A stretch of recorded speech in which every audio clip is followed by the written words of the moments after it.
It was just a normal Saturday afternoon for millions of families watching Soul Train. Then, without warning, it happened. A performer climbed onto what looked like a stripper pole, wearing almost nothing. Then, what happened next shocked the parents across America. Within 3 days, 5 major sponsors pulled their money. 5 weeks later, after 35 years on air, Soul Train was dead. Today, we reveal what really went down during the most shocking 3 minutes in TV history. But first, let's take a look at the background of Soul Train creator Don Cornelius. He was born in 1936 on the south side of Chicago. He grew up in a black neighborhood called Bronzeville. Life there was tough, but the streets were full of music, dancing, and culture. That world shaped him early on. In high school, he loved art and even drew cartoons for the school paper. After graduating, he joined the Marine Corps and served during the Korean War. The military gave him discipline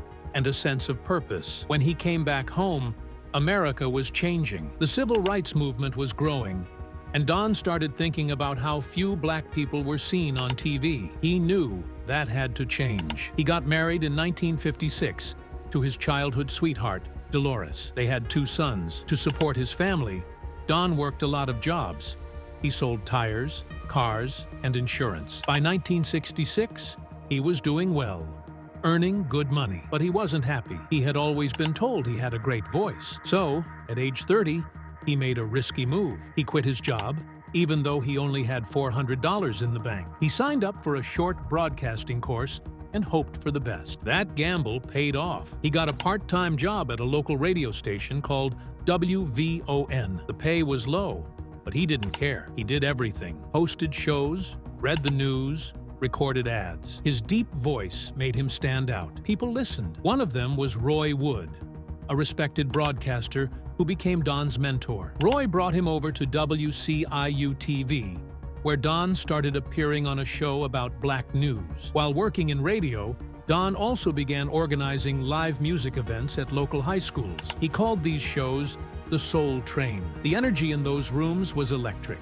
He saw how much black kids loved seeing their music and their culture on stage. That gave him an idea. What if there was a TV show that captured that same feeling? In 1970, he pitched the idea to the TV station where he worked. The executives were unsure, but Don convinced them to let him try. On August 17th, the first episode aired. It was in black and white, with a tiny set and a low budget. But the performers, like Jerry Butler and the Chi-Lites, brought it to life. The dancers were local kids, full of energy. The show had soul, and people noticed. It quickly became a hit in Chicago. But Don wasn't done. He wanted to take the show national. To do that, he needed a sponsor. That wasn't easy. Most big companies didn't want to support a show with a mostly black cast and audience. Don kept trying anyway. He finally got a meeting with Sears, a big company based in Chicago. He told them the truth. Black viewers had money to spend, and no one was reaching them. Sears took a chance, and it worked. Later, a black-owned company called Johnson Products came on board too. They made Afro Sheen hair products and became the main sponsor when Soul Train went nationwide. On October 2nd, 1971, Soul Train aired across the country. The first episode in color featured Eddie Kendricks, Gladys Knight, and the Pips, and others. The studio in Los Angeles was tiny and packed. The lights were hot, and dancers sometimes fainted, but the crowd didn't care. The vibe was electric. Everyone wanted to be on the Soul Train. The famous Soul Train line didn't even show up until the 5th episode. But when it did, it became iconic. That first season was a success. More cities picked up the show, and by the end of the year, it was airing in 25 markets. Don Cornelius had proved his idea could work. He didn't just build a TV show, he built a movement. Soul Train ran for 35 years and helped launch the careers of countless artists. But more importantly, it gave black culture a place to shine. Even with that success, Cornelius had another problem: getting big-name artists to come on the show. The pay wasn't great, and some performers didn't see the point. But Cornelius believed in what he was building. He went after legends like James Brown and Aretha Franklin. It took months to convince James Brown. Cornelius told him the show wasn't just about music, it was about showing black culture on TV like never before. Aretha Franklin was also hesitant, but he appealed to her sense of pride and responsibility to the community. Slowly, more stars started to say yes. And once the show became popular, performing on Soul Train became a big deal. It even started to pull viewers away from American Bandstand, which made the competition for artists even more intense. While the music and the guests were important, one part of the show really stood out: the Soul Train line. It wasn't planned far in advance. Cornelius just needed something exciting to keep people watching. So dancers formed two lines, and one by one, people danced down the middle, showing off their best moves. It started in 1971 and became instantly iconic. It wasn't just dancing, it was a celebration. People watching at home saw new dance styles, wild fashion, and pure joy. Moves like the robot and the moonwalk got their first big spotlight there. It was more than fun. It was a way for people to express themselves. Soon, everyone wanted a Soul Train line at their party or wedding. It became a part of the culture. Behind the scenes, Cornelius was a perfectionist. He didn't let anything slide. He personally chose the dancers and paid close attention to how everything looked on screen. He'd watch auditions for hours, making sure each person had the right energy and style. He worked with camera crews to create shots that matched the rhythm of the music and showed off the dancers. If a performance wasn't right, he'd ask for another take, even if the artist was famous. Some people found him demanding, but that's what kept the show sharp and unique. Every episode looked polished, because he made sure it was. Then came the next big step. In 1973, Cornelius started Soul Train Records. He figured that if the show could launch artists, the label could take it even further, but the record industry didn't like it. Big companies like Motown and Atlantic worried he'd only promote his own acts and leave theirs behind. Things got more heated when Dick Clark launched a rival show called Soul Unlimited. It didn't sit well with Cornelius or many black performers, who saw it as a cheap imitation. The backlash was strong enough to shut Soul Unlimited down after just a few episodes. Soul Train Records did manage to score a few hits, especially with the group Shalamar, which was made up of former Soul Train dancers. But the pressure and lawsuits took a toll. And by 1977, Cornelius sold the label to focus fully on the show. In the mid-1980s, black artists were still being overlooked at major award shows. That's when Don Cornelius decided to make a change. On March 23, 1987, he launched the very first Soul Train Music Awards at the Santa Monica Civic Auditorium. It was hosted by Dionne Warwick and Luther Vandross, and it made history. This was the first big award show created just to honor black musicians. That night, Janet Jackson walked away with 2 awards for her album Control and her hit video, What Have You Done For Me? Luther Vandross also won for his album Give Me a Reason, and Cameo took home 2 awards for Word Up. But this event was about more than just trophies. The awards used a unique statue shaped like an African ceremonial mask, a bold symbol of pride and heritage. Don Cornelius made it clear: this show existed because black music deserved its own spotlight. He said it plainly: as long as there's a big market for black music, there will be a place for black awards. But success didn't come without fights. From the beginning, Cornelius had to deal with complicated partnerships. When the show first expanded, he teamed up with Johnson Products, the makers of Afro Sheen. It was a smart move. Both were black-owned, and both wanted to lift up black culture. But balancing business and creativity wasn't easy. Later, in the mid-1980s, Tribune Entertainment took over syndication. And that changed the balance of power again. One big mistake Cornelius later admitted was back in 1974, when he told the songwriting duo Gamble and Huff not to include Soul Train's name in their theme song, TSOP, The Sound of Philadelphia. The song became a massive hit, topping both pop and R&B charts. It was even one of the first disco anthems, but because the name Soul Train wasn't in it, the show missed a golden branding moment.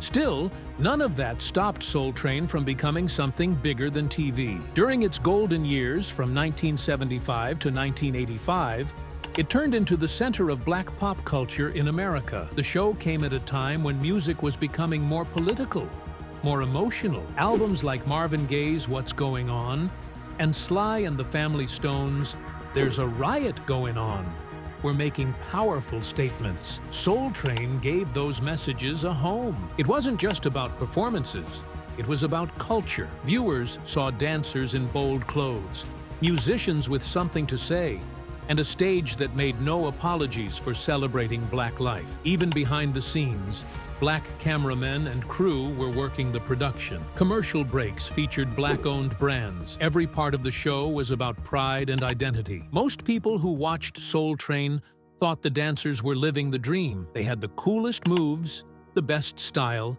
and they were on TV every week. But behind all the lights, music, and smiling faces, the truth was very different. The dancers didn't get paid with money.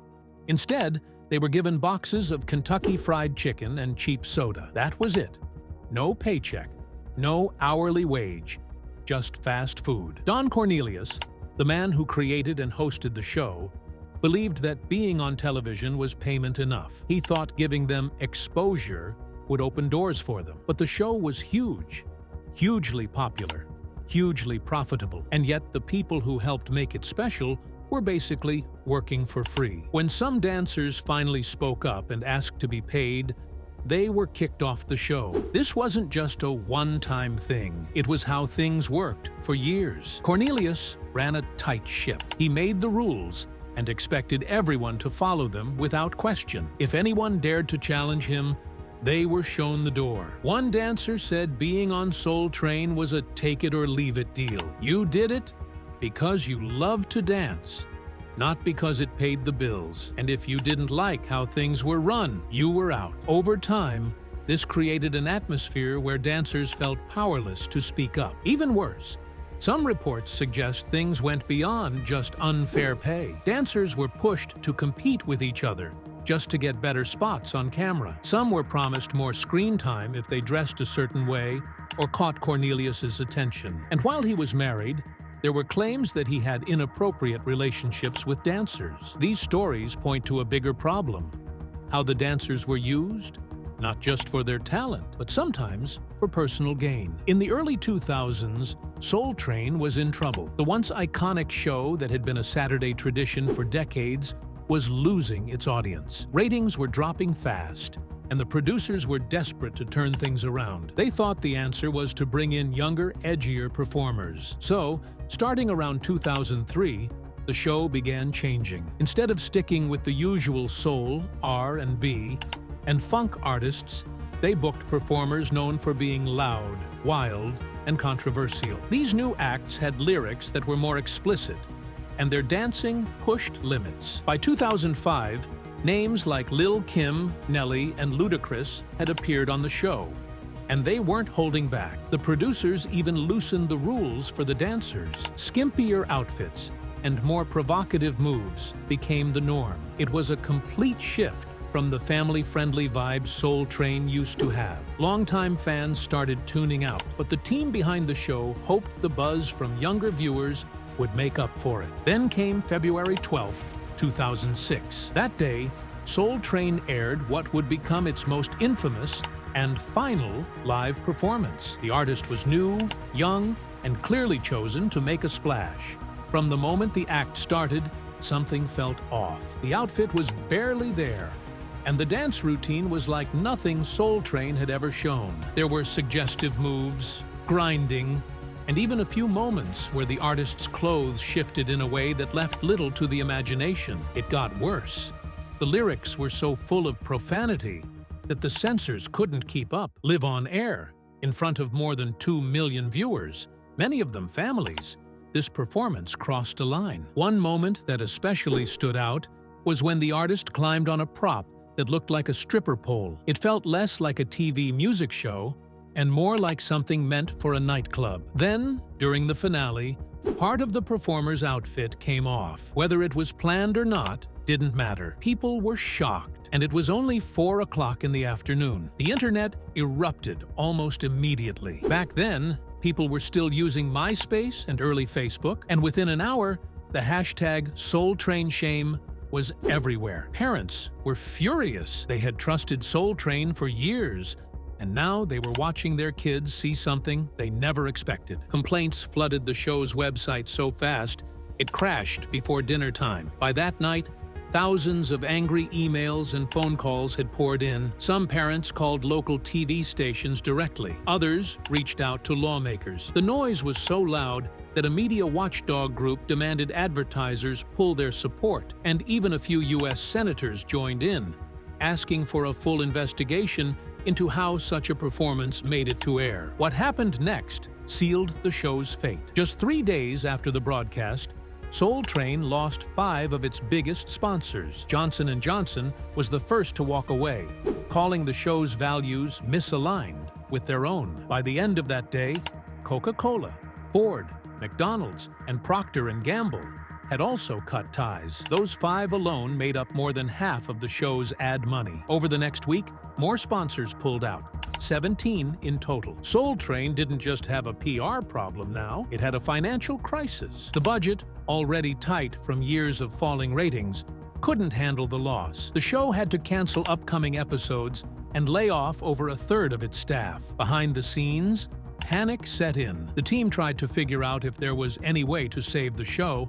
but the damage was too deep. On March 20th, 2006, just 5 weeks after that one performance, Soul Train was officially canceled. After 35 years on the air, it was over. It was October 17th, 2008, and no one expected to see Don Cornelius, the smooth-talking host of Soul Train, in handcuffs. He was 72 years old, known for ending his iconic show with the words, "Love, peace, and soul." But that night, police were called to his home on Mulholland Drive in Los Angeles. A domestic dispute had been reported. Around 7:15 p.m., officers arrived, and within the hour, Cornelius was arrested and taken to Van Nuys jail. The news shocked the public. Cornelius had been going through a messy divorce from his second wife, a Russian model named Victoria Chapman Cornelius. She had filed for divorce the year before, in August 2007. Until that night, most people had no idea what was happening behind closed doors. The man who spent decades promoting unity and soul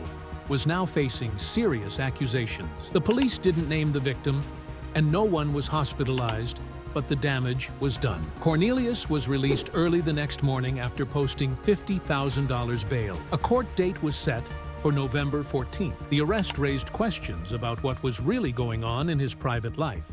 And it was only the beginning. In court, things quickly turned serious. Cornelius was charged with several misdemeanors, including spousal battery and assault with a deadly weapon. At first, he pleaded not guilty, but a few months later, on March 19th, 2009, his lawyer entered a no-contest plea to a charge of inflicting a traumatic injury on a spouse. Legally, that meant he wasn't admitting guilt, but he also wasn't fighting the charge. The result was the same. Cornelius was sentenced to 3 years of probation, ordered to pay over $1,000 in fines, and told to stay away from Victoria. During all this, Cornelius made a surprising claim. He said Victoria had pepper-sprayed him more than once. The court didn't seem to focus much on that detail. Still, it painted a more complicated picture of what had gone on between them. He also told the court something that sounded almost like a cry for help. "I am 72 years old. I have significant health issues. I want to finalize this divorce before I die," he said. Those words would later haunt everyone who read them. The divorce wasn't just bitter, it was explosive. Victoria filed 2 restraining orders against Cornelius, barring him from coming near her. For someone who had built a brand on joy and togetherness, it was a devastating public image blow. But the legal battles didn't stop with the restraining orders. When the divorce was finalized in 2009, there was one detail in the settlement that would prove important. Cornelius had to keep Victoria as the beneficiary of both his life insurance policies. Together, They were worth around $300,000. That didn't sit well with those close to him. One family member said he didn't want to give his wife a dime. She caused him a lot of heartache. But even after his death in 2012, the financial ties to Victoria remained. She collected the insurance money and eventually sold the home they once shared. It had been listed at $2.29 million, but sold in 2018 for $1.85 million. In total, she walked away with an estimated $2.15 million from a marriage that had ended in anger, fear, and regret. It started like any other night in Hollywood. Don Cornelius, the smooth-talking creator of Soul Train, was out at a popular dance bar. He was a well-known figure, especially in elite circles. As a VIP Gold member at the Playboy Club, he was used to attention, and he always got it. That night, he invited two young Playboy bunnies, sisters, just 20 and 21, into his VIP section. They were new, excited, maybe a little starstruck. After some drinks, he told them about a party at his house. They got into his Rolls Royce and went with him. No one heard from them for 3 days. What happened during those days would later be described by P.J. Maston, a former bunny mother at Playboy, as the most horrific story she ever encountered during her decade with the company. She said the sisters were separated inside Cornelius's home, locked in different rooms, tied up, and repeatedly assaulted. They were drugged. They could hear each other screaming. Maston claimed the details were so graphic, so disturbing, they weren't even fit for television. One of the girls eventually escaped and managed to contact the Playboy Mansion for help. Security rushed to the house. When they arrived, the sisters were bloodied, bruised, drugged, and traumatized. But they were told to keep quiet. According to Maston, Playboy had a strict policy: never call the police. When something terrible happened, the goal wasn't justice, it was silence. A few people were in charge of cleaning up the mess. That included Maston herself. She said they were under strict orders. No hospital, no press, no questions. The system was designed to protect the brand, the image, and most of all, the powerful men inside it. She claimed that in her 10 years at Playboy, she saw 40 to 50 women silenced this way. And Don Cornelius? Nothing happened to him. No charges, no suspension. He was back at the club the next week, as if nothing had ever happened. Maston said she was furious. Still is. What made it worse was knowing that someone at the very top, like Hugh Hefner, almost certainly knew. Every day, Playboy security sent reports straight to Hefner's desk. And yet, the reports were quietly filed away. Nothing was done. The silence was part of the system. It was early in the morning on February 1st, 2012, when everything changed. Around 4 a.m., police arrived at a quiet home in Sherman Oaks, Los Angeles. It was the home of Don Cornelius, the man who had once brought joy and rhythm to millions with Soul Train. But that morning, there was no music, only silence and flashing lights. Inside, they found Don with a gunshot wound to the head. He was rushed to Cedars-Sinai Medical Center, but it was too late. At 4:56 a.m., he was pronounced dead. The news hit hard.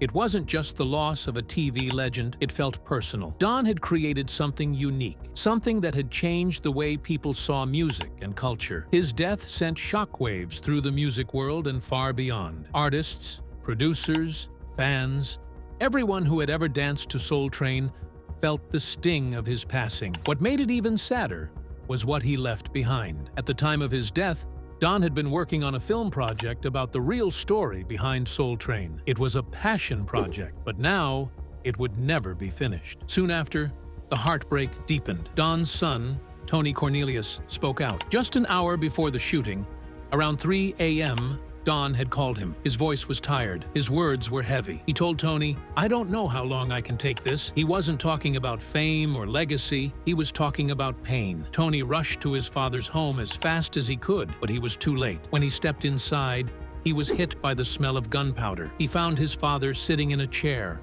a pistol still in his hand. It was a moment he would never forget. In the days that followed, Tony opened up about what had been happening behind closed doors. Don had been suffering from seizures, the kind that leave you shaken and scared. Doctors believed it all went back to an aneurysm he'd had years earlier. And in the last 6 months of his life, the pain had gotten worse, much worse. It wore him down, not just physically, but emotionally. The strong, confident man the world saw on TV was battling something invisible. And that battle had finally become too much. Don Cornelius had once been the face of joy and style, but in the end, his story became one of quiet suffering. And while his voice is gone, the impact he made still echoes.